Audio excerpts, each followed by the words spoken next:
Hello everyone, আজকে হচ্ছে জামাই ষষ্ঠী আর আমার এই ব্লগে তোমাদের আরও একবার ওয়েলকাম করে নিলাম। তো দেখতেই পাচ্ছ সকালবেলা রেডি হয়ে গেছি, তারপর কিন্তু মায়ের সাথে গেছিলাম হচ্ছে পুজো দিতে। তো পুজো করি আমরা চলেও এসেছি, আর এখন এই যে দেখো আমার মেয়েকে হচ্ছে মা ষষ্ঠীর ফোঁটা দিচ্ছি। তো ওকেও দিচ্ছে, আর ও তো কিছুতেই নেবে না, ওই যে সরে সরে চলে যাচ্ছে। তো তারপর যেহেতু ওকে ফোঁটা না দেওয়ার পর আর কি, মানে না দিলে আর কি খেতে পাবো না, ওই জন্য দেখো ওকেও কিন্তু মানে আমার মেয়েকেও আর কি যে বসিয়ে দিয়েছি। মা যা যা রান্না করেছিল ওকেও দিয়েছে খেতে, কিন্তু ও কি আর সব কিছু খাবে, তাও ওকে অল্প অল্প করে একটু দেওয়া হয়েছে। একটু ঘুগনি দেওয়া হয়েছিল, তারপর একটু পায়েস লুচি এইগুলো। ও তো খেলো কতই, আমি একটু মানে মা বললো সবাইকে দিচ্ছি তাহলে ওকেও একটু দিই। ওই যে দেখো একটু লুচি দিলাম ছিঁড়ে মুখে, তাও উনি খেলেন না, ফেলে দিচ্ছিলেন। তো যাই হোক তারপর ওকে খাইয়ে দিয়েছি। আর এই যে দেখো এখন হচ্ছে মা বরকে ফোঁটা দিয়ে দিয়েছে। তো অনেকের নিয়ম আছে বসে দেয়, মানে অনেক করে, মানে অনেক রকম করে আর কি, তোমরা ফোনে ভিডিওতে যেরকম দেখে থাকো, কিন্তু আমাদের ওরকম মতো সিস্টেম নেই। আমরা ছোট থেকেই দেখছি মা ঠাকুমা এরকমভাবেই দেয়, দাঁড়িয়ে দাঁড়িয়ে ফোঁটা দেয় হাতে, একটা বাটিতে সব রকম ফল মিষ্টি থাকে, এরকম আমাদের সাজিয়ে দেয়। তো বরকে ওই যে দেখো থালায় দিয়েছে পিসি আর মা। তোমরা হয়তো ভাবছো যে হাতে টাকা কেন দিচ্ছে, তো জামা প্যান্ট তো দেখেইছো আগে দিয়ে দিয়েছে, তাই ফোঁটাটা কি শুধু দেবে, ওই জন্য হাতে টাকা দিয়েছে জামাইকে। তো যাই হোক এই যে এখন বড় খেতে বসে গেছে। এই হচ্ছে মেনু, অনেক রকমের মিষ্টি ছিল, সাথে লুচি ফল আর হচ্ছে কি বলে সিমুই করেছিল, তারপর ঘুগনি করেছিল। তো এই ছিল ব্রেকফাস্টে, মানে সকালে আর কি। তো তারপর প্রচণ্ড গরম করছিল, দেখতেই পাচ্ছ আমি শাড়িটা চেঞ্জ করে নিয়েছি, আর এখন হচ্ছে আইসক্রিম খাচ্ছি। তো বলি এখানে এই আইসক্রিমগুলো পাওয়া যায়, এগুলো খুব ভালো খেতে। এটা বেলের আইসক্রিম ছিল। তো এইদিকে আমাদের এইদিকে কিন্তু এরকম বিক্রি করতে আসে। তো যাই হোক আমার তো বার্থডে চলে আসছে খুব তাড়াতাড়ি। তো বার্থডেতে আর কি একটা ড্রেস অর্ডার করেছিলাম, একটা জাম্পস্যুটগুলো।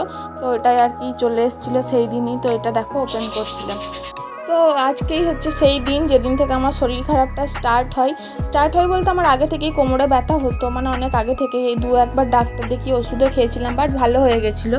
কিন্তু এই যে দেখছো আমি যেদিন এলাম তার দুদিন আগে থেকেই কিন্তু আমার কোমরে ব্যথা হচ্ছিলো।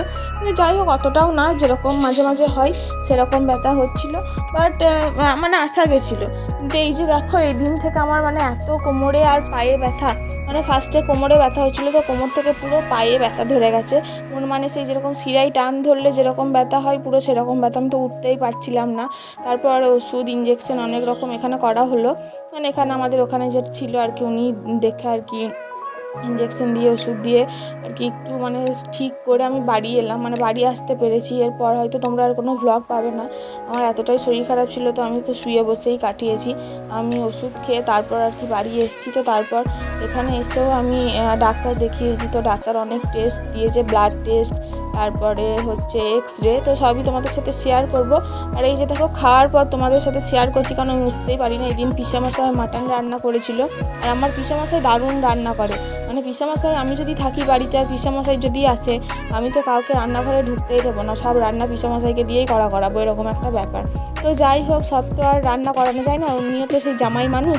তো যাই হোক পিসামশাই আমার আবদারে যখনই আমি থাকি বাড়িতে রান্নাগুলো করে দেয়, তাই মাটন রান্নাটা করেছিল। আর এটা ছিল কিন্তু মানে যে ভিডিওটা তোমরা দেখছো, এই যে দেখো পোলাও, কাশ্মীরি আলুর দম আর পনির রান্না হয়েছিল, এটা ছিল পরের দিনের ভিডিও। মানে তোমাদের বলছি যে আমি কোনো ভিডিও শ্যুট করতে পারিনি, এই রান্নাগুলো হচ্ছে পিসেমশাই পরের দিন রান্না করেছিল রাতে। আর তার পরের দিন তো আমরা চলেই এসেছিলাম, যেহেতু শরীর খারাপ, এখানে ডাক্তার দেখাবো মানে দুর্গাপুরে, ওই জন্য আমি চলে এসেছিলাম। তো চলো এই ভিডিওটা এইটুকুই থাকলো, একদম ছোট্ট একটা ভিডিও। তোমাদের জানানো ছিল যে আমার শরীর খারাপ, ওই জন্য হয়তো এরপর আমি আর ভ্লগ দিতে পারবো না। তো চলো আজকের মতো তোমাদের সবাইকে টাটা।